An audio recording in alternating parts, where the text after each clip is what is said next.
Welcome to the Ohio Arts Council's Rife Gallery programming series for our current exhibition, Shared State, curated by Jordan Busher and Natalie Lanice. Today, we are thrilled to present the artist, Melissa Vogley Woods.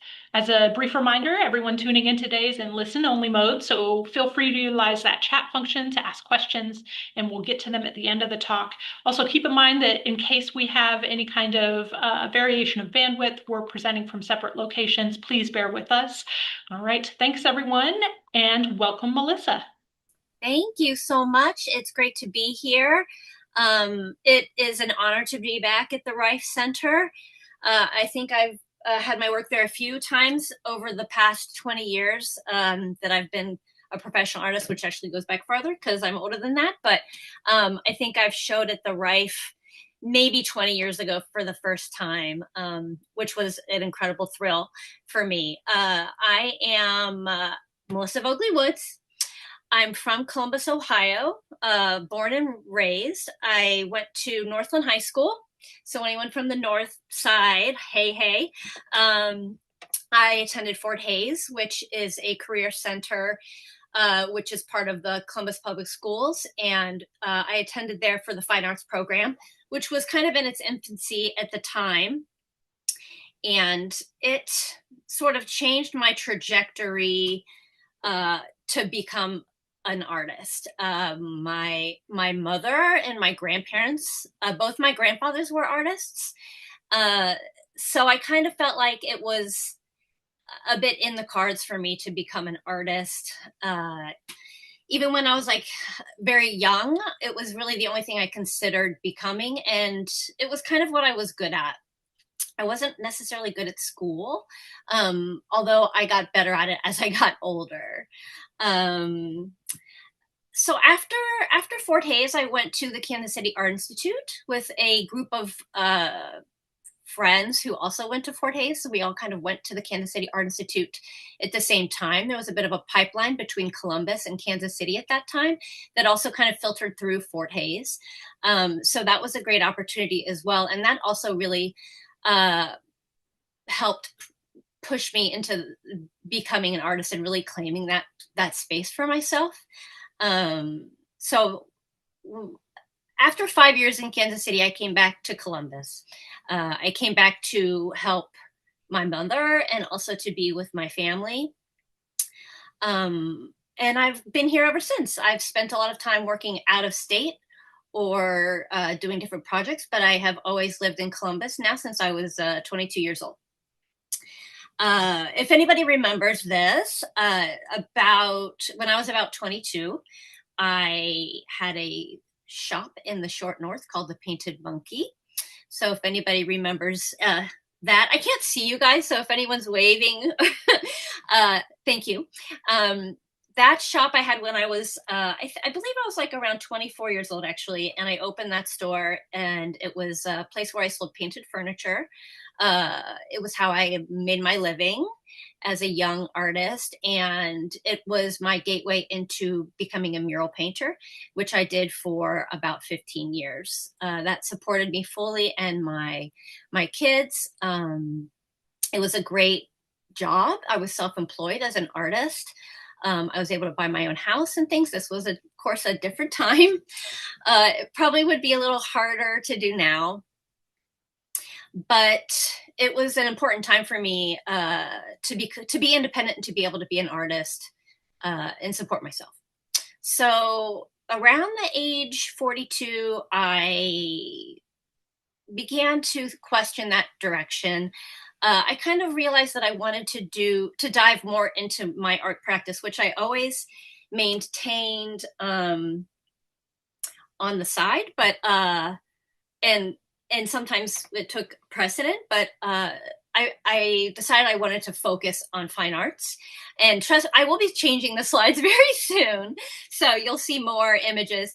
But at 42, I went to grad school here at Ohio State University, and that allowed me to focus primarily on my art career, to become an adjunct professor and a part-time professor at many different colleges throughout the region, including Kenyon and Denison and OSU and CCAD.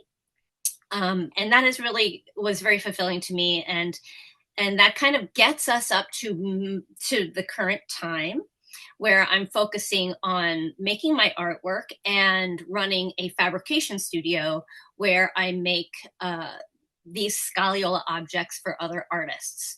So I'm not going to get too much into that. We can talk a little bit of that at the end. But I'm going to go ahead and show you some previous works. This slide kind of represents a wide variety of work that I've done over time.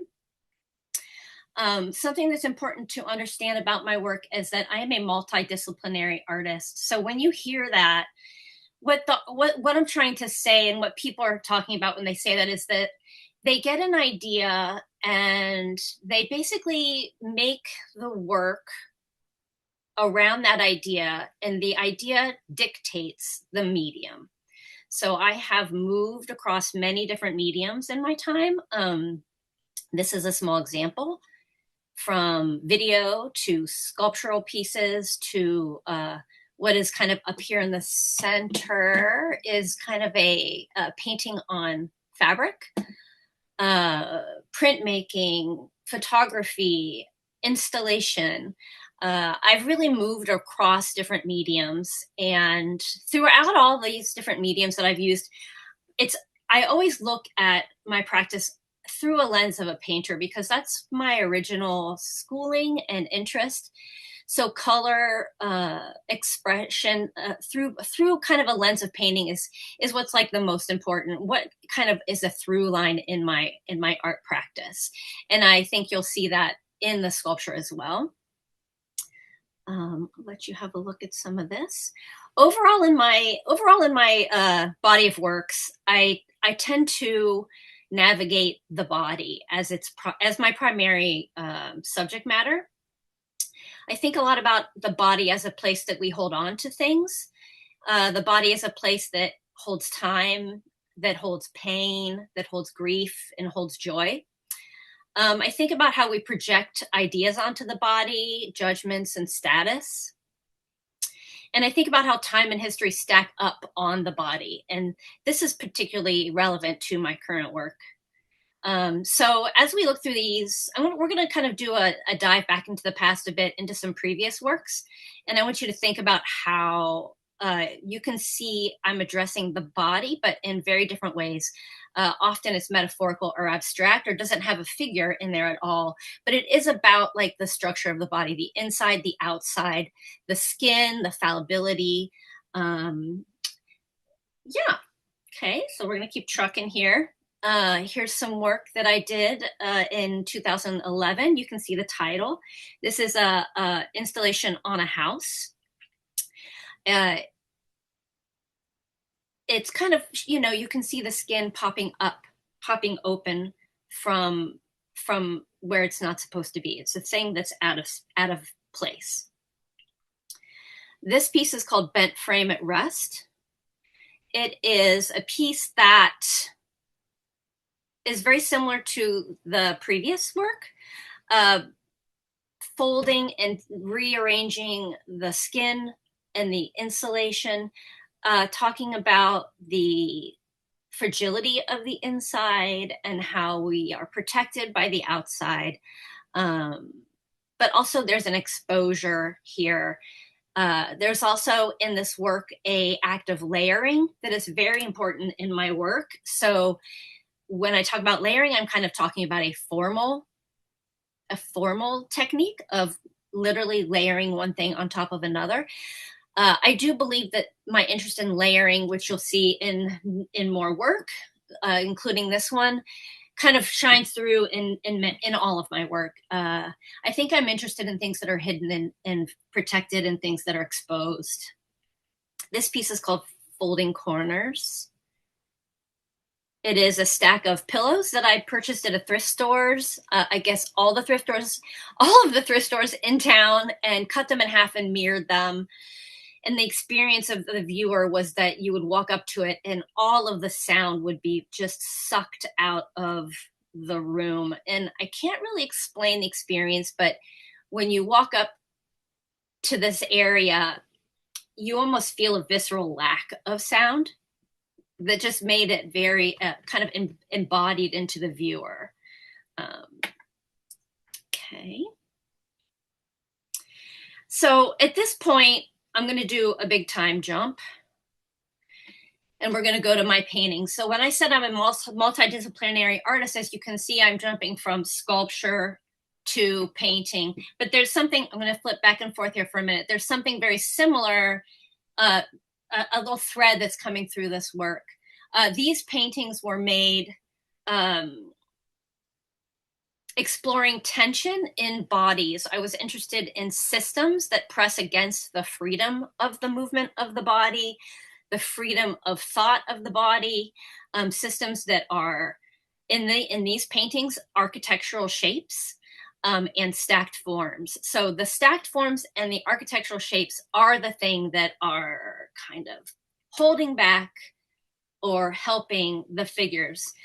These figures are pulled from wrestlers that I just find wrestling images on the internet and trace those. So very often my work, I am cutting and pasting from other things. I've done this through, you'll see in some future projects, but this is a thing that's common. And something that's important to the future work here is the layering and stacks and the pattern, kind of like building and going into abstraction with pattern. And in this work, I'm also exploring the figure-ground relationship. That kind of foreshadows the knots in my mind. So we're going to do another time warp jump.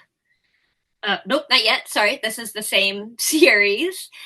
You can see how I'm playing with stacks and weight and these kind of tubular forms here. This is probably 10 years ago or more. And this is what I picked back up when I did the knots, as well as coming from another project.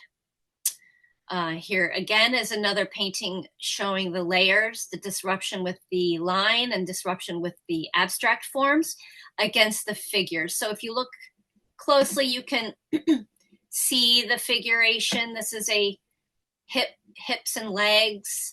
This is a body lying down. This is a leg and a shoulder. There's a parallel. There's a breaking apart and a kind of merging together in this painting that I think carries through in the work. Excuse me while I get a drink.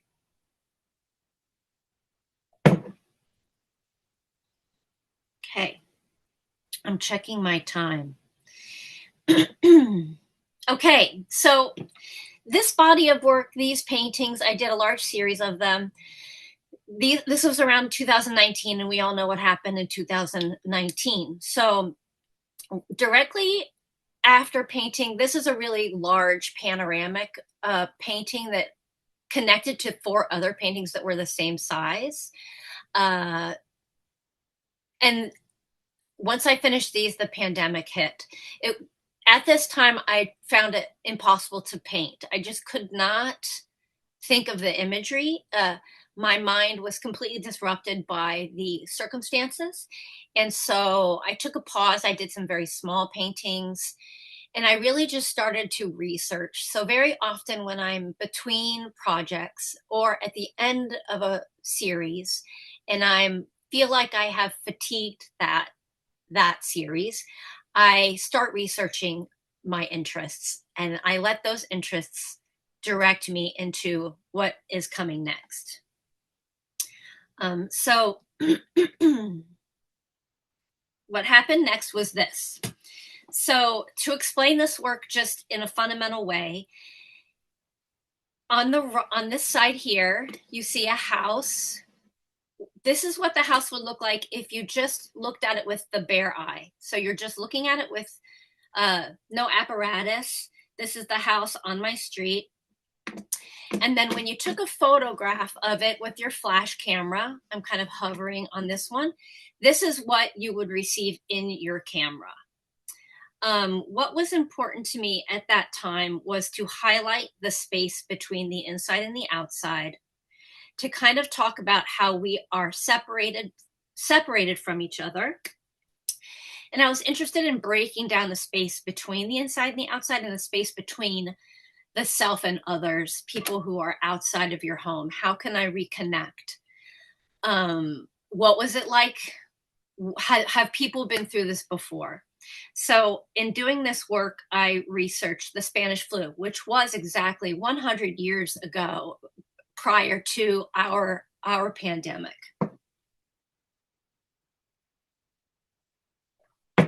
In looking back, I found this Raoul Dufy fabric pattern, which you can see.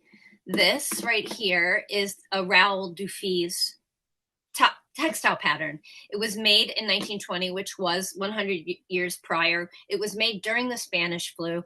And to me, it felt important that I didn't want to try to come up with my own design. I wanted to flash out to the world something from the past where these people survived a pandemic like we were in. It felt very serious at the time. And so I wanted to reference that previous art making. So I copied it exactly and put it into all of the windows in the front of my house. This piece was up for maybe a couple months, and people would come and interact with it. I had signs up. It was written about in the paper, so people knew about it. The only way you could see it was with the flash on your camera, or if you had a flash turned on your phone in video, you could also see it. Shortly after that project came down, I was approached by the Columbus Museum of Art to do a piece on their walkway. Sorry.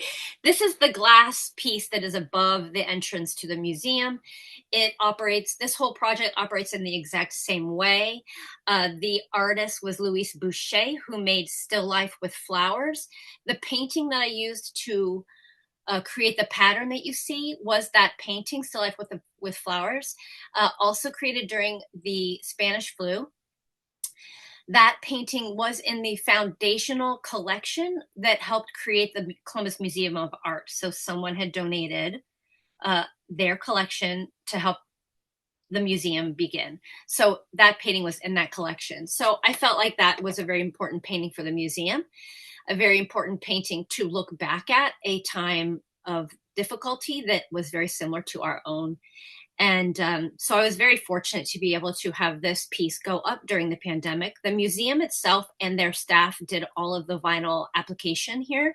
The vinyl is stuck to the top side of this glass piece. And so if you ever get to go to the museum in the evening, and also like in the afternoon, if it's not too sunny, I mean, you can get a photo like this. If you look at it during the day, normally you don't really see the high reflections. So that's, yeah, that was a really great project. Coming out of that project, I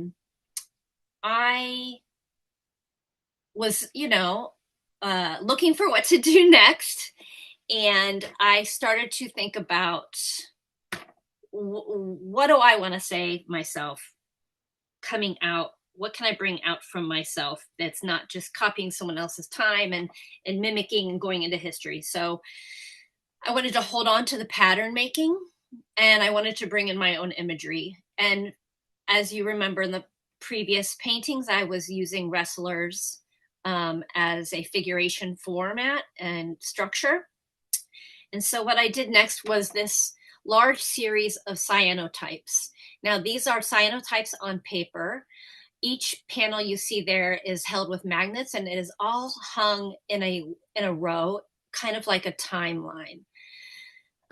This piece was called Out of the Blue, and it was a response to the time. And it was a personal response, I'm sure. There's always something personal in the work.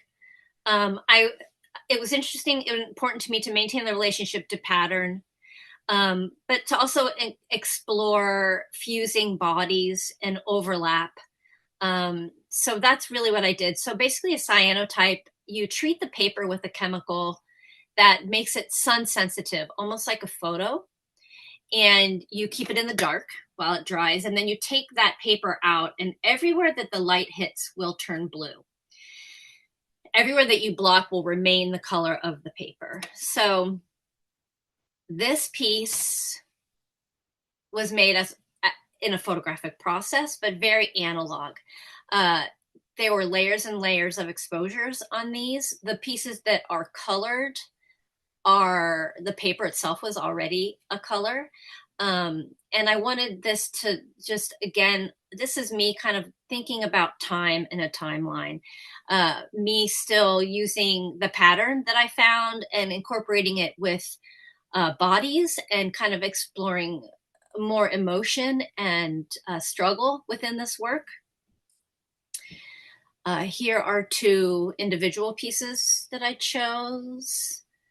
You can see that this is still an exploration of these bodies and tension that come from the wrestling.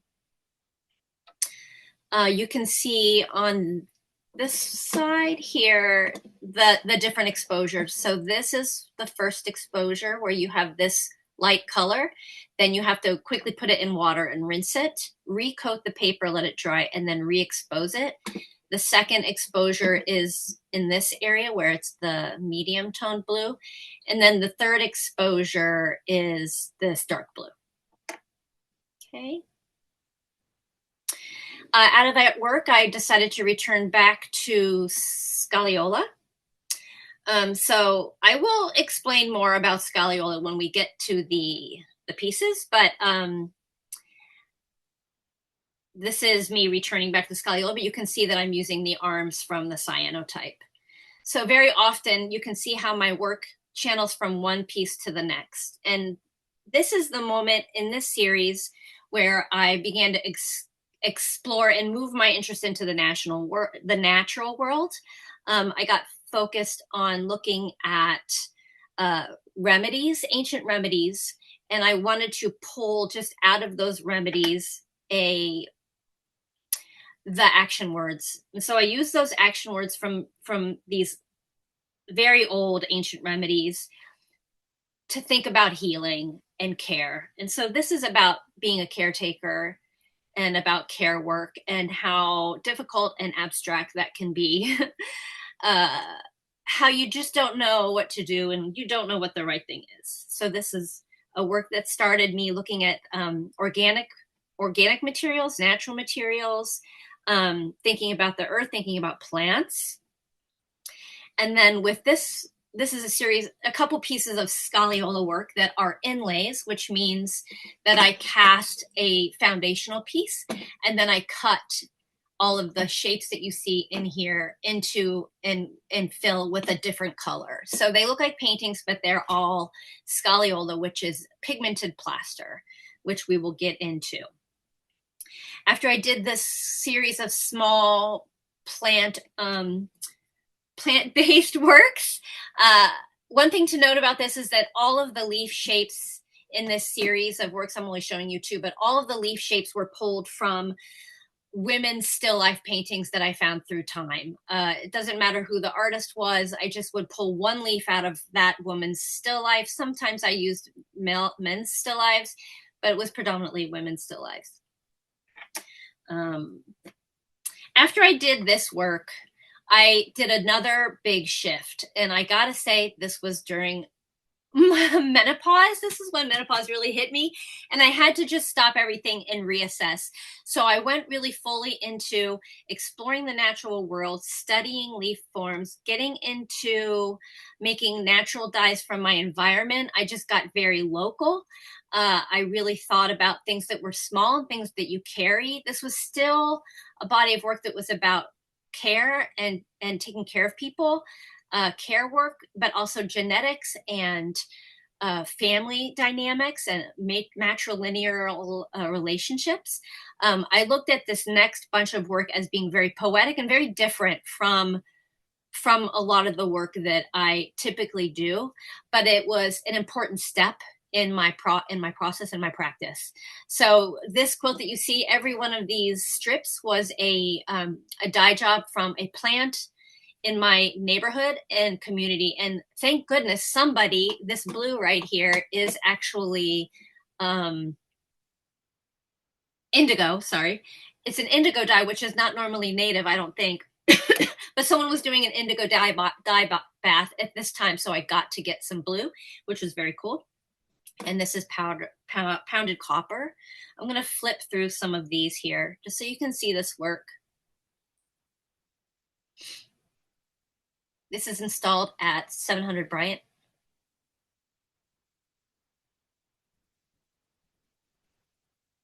This is that same work. This series of works are all called touch bound. None of them have an individual title. Again, dealing with being taking care of people, being a care worker, yeah, within your own family. Okay, here's some more. I did a lot of classes at the Cultural Arts Center, which were fantastic, and I learned enameling, and I made these enameled leaves. And you can't really see here, but some of the enameled, these are little enameled rope charms. I was really focusing on the shape of a locket and the shape of jewelry and the shape of a net, as well as the shape of a teardrop. Here's some more. You can see by the material list kind of where I was pulling my personal connection to what I was making. You can see a little bit of the purple from the hibiscus tea. Okay. So out of this work, I got very interested in the rope as a tool and that humans make and need and have used and is so ancient and fundamental. After I got done making this quiet work and I wanted to return to Scagliola, I came back with the idea of making the knots. So the knots kind of come from the earlier paintings where I was interested in these curvilinear shapes that are stacked and heavy and weighing against each other, but also the human act of making a knot and trying to control nature, and the fact that the knot is fundamental to just many, many things in survival. So we made this. So this was my first knot that I made. This is Scagliola.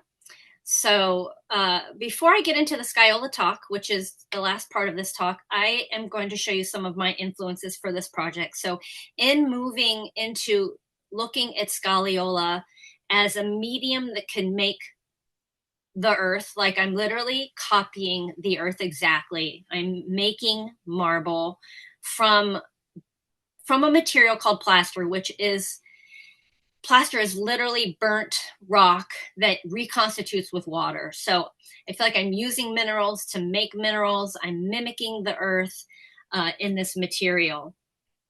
And while I do that, of course, there's an amount of research that needs to be done. So these books were very important to me, and I still am kind of reading this kind of work. Here's a selection of books that I read that helped me think about time, about our place in the earth's time, thinking about where we leave a mark and how small that is in the vastness of something that is always changing. Here's some other books that were of interest. I always go to Jack Whitten's Notes from the Woodshed. I recommend this to any artists who are on this artist talk to just please purchase this book and have it in your studio. Also, I really loved this book, We Do Not Part. It was really kind of talked about ghosts. And I do feel like the knots kind of get into this idea of ghosts a little bit. So the other artists that I look at, of course, Jack Whitten, Arthur Dove, an early abstractionist. This is a favorite artist of mine, Barbara Chase Rubu. I probably say her name wrong, but I just absolutely love her work with the strength and the softness together. You can't see, this is Barbara Hepworth and Melvin Edwards. These are all artists that I've been looking at currently and have influenced my work in a way that like helps me find what I want to do. I'm going to really quickly show you some work that I have done in Scagliola in the past. So this is the pronunciation you can see here. It's Scagliola. That's as close as I can get. Not being an Italian speaker, Scagliola, the G is silent. So in the past, I have used Scagliola largely as a painting medium. I was not trying to mimic a specific marble. These are all fictitious made up marbles that I concocted in my studio like a painting. The only one that is based on a real marble is this purple, these purple arms, which is based on porphyry, which was a royal, a very royal marble in its day.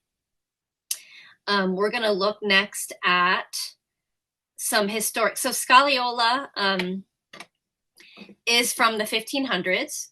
This is how you would normally see Scagliola in the wild. It is architectural. It is most often found in palaces, churches, office buildings. It was used in places that are supposed to last forever and withstand time. They're stately, they're powerful. To me, I wanted to turn this to the personal and turn the medium of Scagliola towards the body, to something smaller, as I'm interested in thinking about our fallibility in our brief time on Earth, and how we are a blip in the immense complexity of time. So for me, it's more about temporality, or just like a small moment. And for Scagliola's history, it was more about permanence and strength and power and beauty, but both are with beauty. Here's another shot of Scagliola in its native circumstance.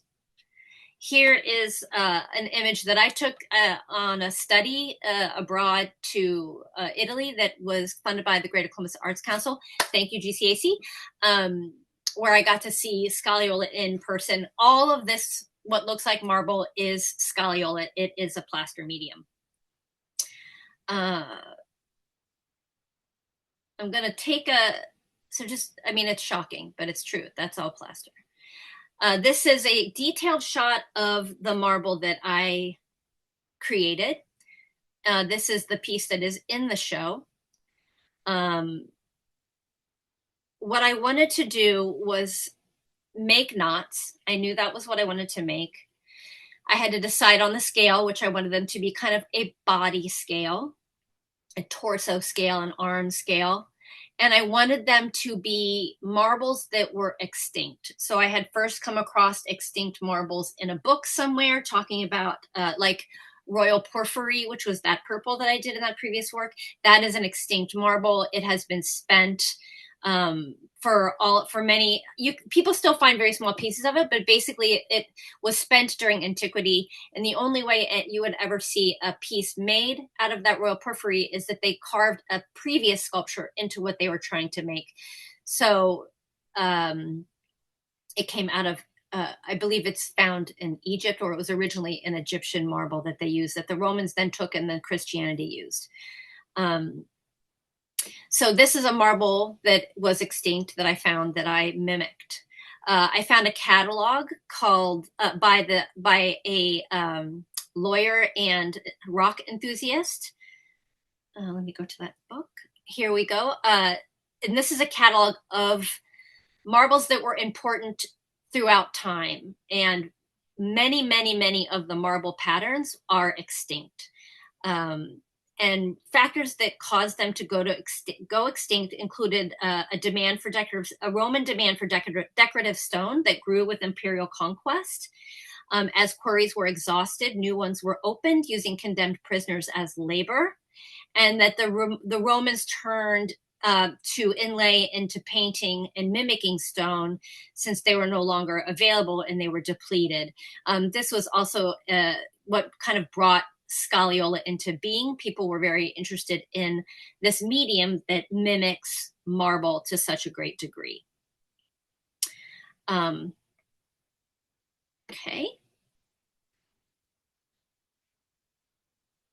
So I'm going to talk a little bit about the process in the show. So here's the work in the space. If you have not seen it, this knot on my right is the knot that is now laying face down onto the fallen arch.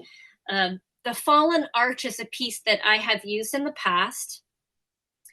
It is components that I use as a pedestal. I break them down in different ways. That I'm talking about right now, the gray piece, and this is an image of the fallen arch used in a previous installation. This is a really important piece for me because to me it feels like the ruin of the old way to use scagliola. I'm kind of making it broken, it's deconstructed, it's no longer perfect and finished. It has cracks, and then on top of that, I put the body forms. So this is really an important configuration for me. This is the first configuration of the knots on top of the fallen arch. I see these works as threshold objects that teeter and conflate the body and the earth. I see this installation as speaking of the human hand, but as the creator and the dreamer of this idea, but also the fallible human that will soon be in the marble, buried and churning within its rumbling cycles. I feel like these knots are real and viscerally rock-like. They are actually mineral, like the stone, but they are not stone. It's a human attempt at connection to the earth. I see them as soft, even though they are hard. And I wonder when I'm making this, what does it do to reconstruct and completely mimic something from the earth, try to be close to it and try to experience it. So those are some thoughts that I had while making this work. And it's very new work, so those are my kind of fundamental thoughts. And let's get into what I am sure you really want to know is how do I make these? So that's the fallen arch. Here is the process. So this is your technical nitty-gritty talk. So this first image is plaster that has been mixed with pigments. You can see the different coloration. All of these have to be weighed and measured. I use primarily earth pigments, but sometimes the job calls for synthetic pigments. This piece in particular, I was working for another artist, and you can see the some of the synthetic color, which would be up here. But these are all earth tones. So a lot in all my work that I make now, it's primarily earth pigments. The first step is to color the pigments, color the plaster, and then to add this glue to the powder, which then makes it this paste, these colored pastes that are very soft, like icing. It's just like icing that you would ice a cake with. So it's very soft. You can't just pick it up. Then we make this arrangement of triangles, and we cut these into slices sideways, and then we have a large gradient. So making this material a large gradient is very important for the process of making stone. So if you see here, this is a different loaf. We call these loaves. This is a completely different loaf from a different project, but you can really see all of the colors in a very smooth gradient because that is what the earth does. It lays down year after year sedimentary muck that is pushed and pressured, as you know, into stone. But sometimes that beautiful gradient gets broken up with disruptions that happen in the earth, with earthquakes and heat and cold and cracks. So we start with the gradient and then we add into it. And many of the marks that you see in the work are very complicated. We're not going to get into the full description of those, but I do have this video here that I'm going to play now. I'm going to tell you it's a very sped up video, but I'm going to tell you what's happening in the video first. Basically, we're doing what I just said. Here are the pigment, the blobs of pigment. We're going to be putting glue into the pigment with water. We're going to be making the kind of balls of colored plaster. We're going to make a stack that creates a stratification that we're looking for. And then that stratification is going to be sliced and put into shapes and then put into the mold that you see in the back. Okay, ready, folks? Let me hit play. Oop, oop. Make this big for you. Hope you can see this okay. Here we're mixing. This is very sped up. Here's the triangles to create a gradient, and you'll see when I cut it, can you see how the different combinations will make that's the gradient? And now here we're making stripes within each kind of hamburger, if you think of it that way, stacking them, and we made just, that loaf is full of information. So then we're making these arc shapes because that was what the marble required. And then we piece them together into a mold. I don't use a mold currently in my work that I'm doing now, but that is a typical way to do it. Okay, let me get back to the slideshow here. Okay, so this is the piece that you just saw me making. It is plaster. You can see the stratification in the marble, the faux marble. You see the little stripes? That's what we were putting in as we intermixed it. All of this needs to be polished. When it comes out, it's very matte. So all of this surface is polished from 220 sandpaper up to 3000 to maintain and create that shininess. This is the name of the marble that has gone extinct that I used for, and this is me making a color map of it.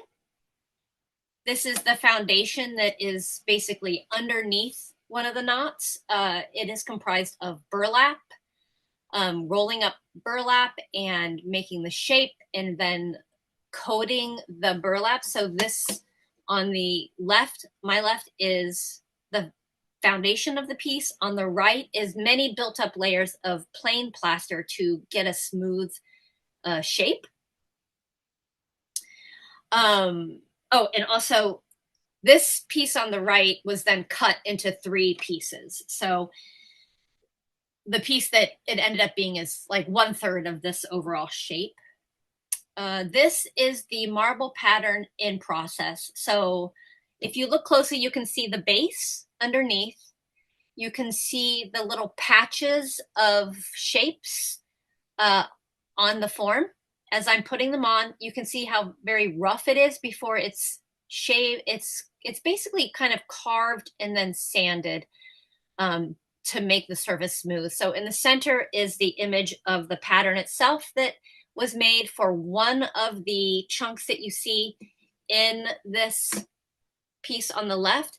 And then on the right is an example of the gradient, all the colors that you would see inside of just one of the chunks, one of the shapes that you're looking at in the marble. This is a detail of that image. And so what I want you to look at in this piece, can't quite get my mouse to show up, but if you look at this pink to yellow kind of island that has the red crack in the middle of it, that is one gradient piece. What I did then was to split it and put in the white, and then split it at the other angle to kind of put in the red and black line. So those pieces are individually composed and put onto the form. We're going to go back.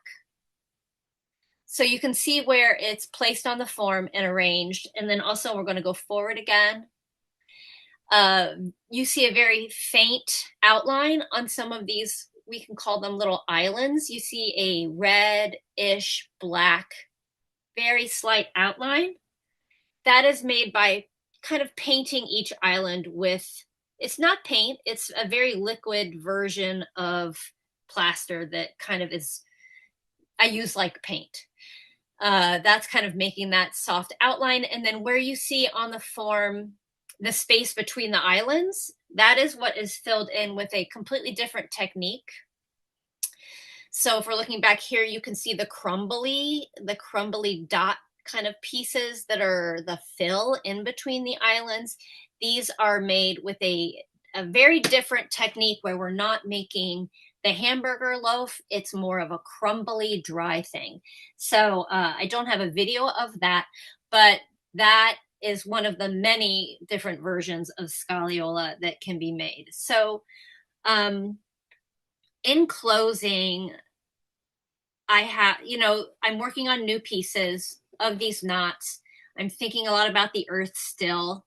Uh, I wonder a lot about what it means to reconstruct an extinct marble, to think about how, to just really think about how we have used something up like these patterns, and how the earth, the time it was made, but also like what does that mean to us as people? Like what does it mean to think about something that can go away? And what does it mean to think about time, time in relationship to our lives? And, these are things I think about. So I guess that's the end of my talk. So we're going to hold on this slide. Yeah. And I believe Kat, hello, is coming in. Hello. Hello. And we're going to do Q&A for a bit. So Yeah. please ask me whatever you want. Great. Folks, if you have questions, please pop them into the chat and I will get to them.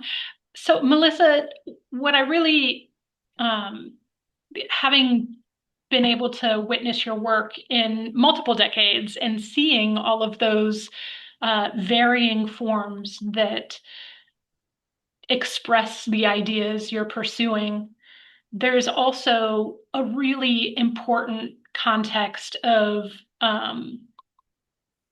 feminist kind of reaction to ownership of material. And I wonder if you wouldn't mind talking a little bit about the importance of that in your work and how it has shaped your trajectory. Oh, that's such a good question. And thank you for seeing that in my work. Um, that is a very important through line. And it's very personal to me, for very obvious reasons, but it is always where I am speaking from. And it is a audience that I want to reach. And there's times when it's more overt and there's times when it's more subtle, but to me it is kind of always about that. I'm very often looking at the matriarchal line. I'm very often thinking about relationships between feminine beings. Um, and I'm looking very much at the erasure that has occurred over all of time that is recorded. Uh, and so, yeah, it's always in there and it's always very important. And just like the figure in my work, sometimes it's hidden and underneath, but it is there. Yeah. So, another piece that I would love for you to chat a little bit about is the insistence upon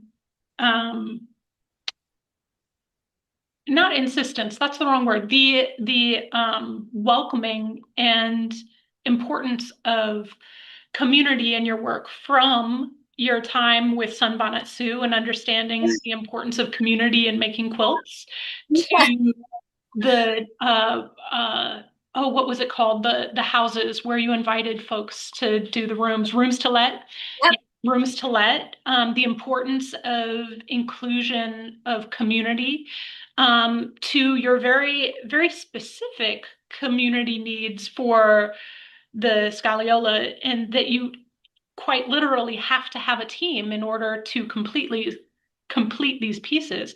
Can you Yes. chat about how the importance of community has shaped you as an artist and how you have approached it from these varying points and how it's forming your trajectory as well? Yeah, that is a very important element to my work that I didn't mention, that I have done curating all along while I've been an artist. And I feel like it's important to make the community that you want. When I was interested in working with the form of a house, working with the structure of a house, using the house as my medium or my material or my subject, I realized that many other artists would want to do the same. And so I included artists in on collective exhibition opportunities, which involved getting a house donated to us and then being able to make a one-day installation in that house.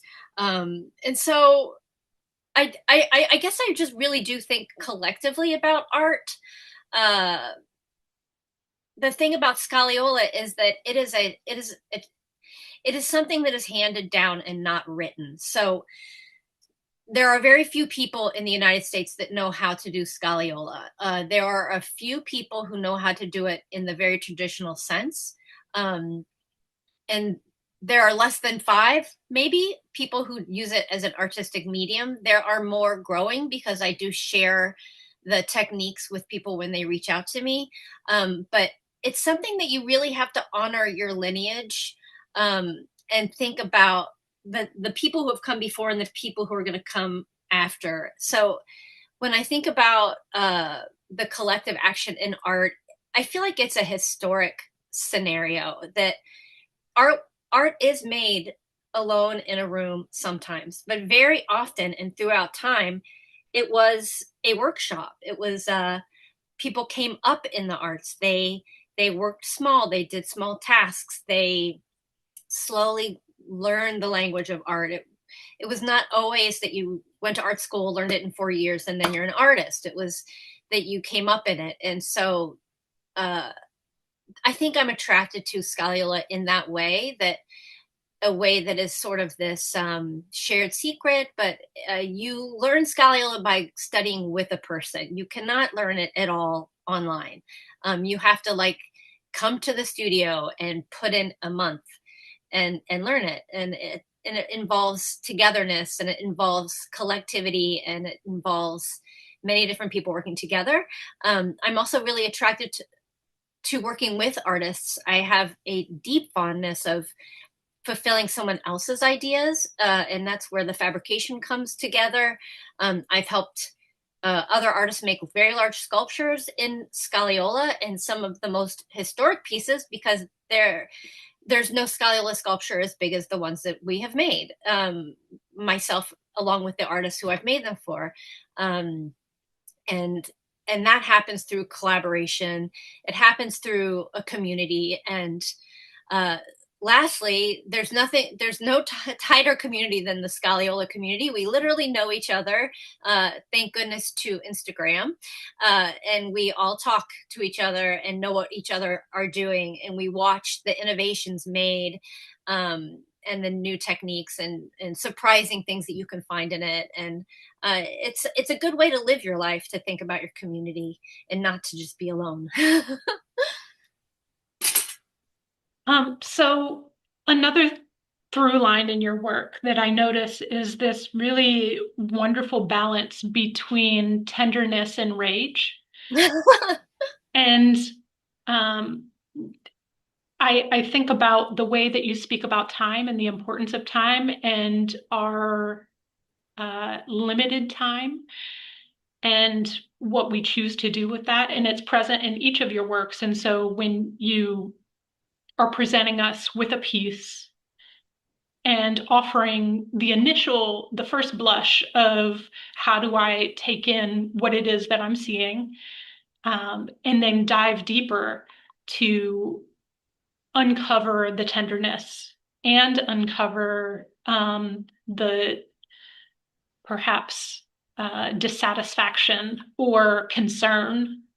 How is it that you navigate those feelings in your works and ensure that you as an artist don't get bogged down in one or the other, but also present to your viewer that balance? Yeah, I think for me, um, it it's it's the it's the thing that makes me make the art. This concern, my views, my moral ideas, um, my rebellions or my fighting with the way things are, or with how frustrating things can be, or how toxic or deadly things can be in this world, uh, is it's my motivation to make art. And so, I think a lot about how direct art needs to be when you're trying to say something. And I definitely have moved in a direction where I want the piece to say it uh, in a little bit more of a gentle way, but it holds a level of like disturbing. There's a little bit of a disturbingness to the work that moves it out of just beauty, and gets you that feeling of slight uncomfort that I think that I always gravitate towards. I kind of feel like I'm expressing this fight through different time periods, but also through the medium and through this in a little bit of a more subtle way lately. So in the past, I've done much more overt works with the videos, um, but always it's kind of through this sensitivity of the fragility of our lives and our beings, and how they are really held under threat by systems of power. That's kind of something that drives my attention. Wonderful. Well, as a way of closing out, are there any last bits that you would like to share with the audience? Either Well, I have a show coming up at Brant Gallery August 7th. Very excited for that. So y'all should come out. I'll have another piece of the Urban Art Space then in September. So those are upcoming events. I'll be posting about those on Instagram. And of course, this is my website here, so you can see a lot of my previous work. Kat mentioned Sun Bonnet Sue series, which is from, I don't even remember how long ago, but that was an interactive quilt piece that I took all around the city for people to sew on, and also a big series of quilts. So you can find that stuff on my website and poke around, and you can also follow me on Instagram and reach out if you have a question. Thank you so much, Melissa. Thank It you. was wonderful to get to witness your talent, and thank you so much for sharing your time with us. Special thank you to our curators, Jordan and Natalie, as well as to the Ohio Arts Council Board, the Ohio Legislature, and the Governor, who support the Ohio Arts Council, this great space, and of course, Ohio artists. Thanks, everyone, and have a great day.